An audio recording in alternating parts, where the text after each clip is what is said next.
ভারত বাংলাদেশের সঙ্গে সম্পর্ক নষ্ট করলে বাংলাদেশের কোনো ক্ষতি হবে না, বরং ভারতেরই ক্ষতি হবে বলে মন্তব্য করেছেন নৌ পরিবহন এবং শ্রম ও কর্মসংস্থান মন্ত্রণালয়ের উপদেষ্টা ব্রিগেডিয়ার জেনারেল অবসরপ্রাপ্ত এম সাখাওয়াত হোসেন। মঙ্গলবার দুপুরে নারায়ণগঞ্জে বিআইডব্লিউটি এর নির্মাণাধীন মাল্টিপারপাস প্রকল্প পরিদর্শনে এসে সাংবাদিকদের প্রশ্নের জবাবে তিনি এই মন্তব্য করেন।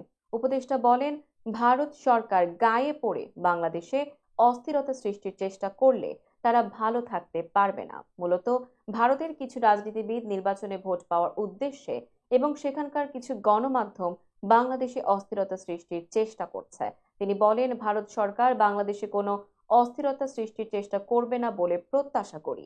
ভারত একটি বৃহৎ দেশ, প্রতিবেশী দেশের সঙ্গে তাদের ভালো সম্পর্কই রাখা উচিত। ভারত যদি সেটা না করে, এটা ভালো লক্ষণ নয়।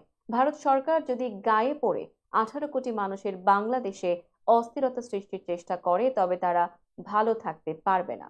উল্লেখ্য, সোমবার দুপুরের দিকে আগরতলায় বাংলাদেশের সহকারী হাইকমিশন প্রাঙ্গণে হামলা করে হিন্দু সংঘর্ষ সমিতি নামের একটি সংগঠনের সমর্থকেরা।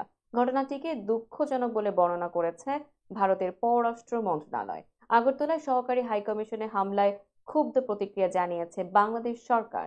গতকাল পররাষ্ট্র মন্ত্রণালয় থেকে দেওয়া বিজ্ঞপ্তিতে বলা হয়েছে, সেখানে নানা ঘটনা প্রবাহ প্রমাণ করছে পূর্ব পরিকল্পিতভাবে মিশনের প্রধান ফটক ভেঙে প্রাঙ্গণে আক্রমণাত্মক কর্মকাণ্ডের অনুমতি দেয়া হয়েছিল।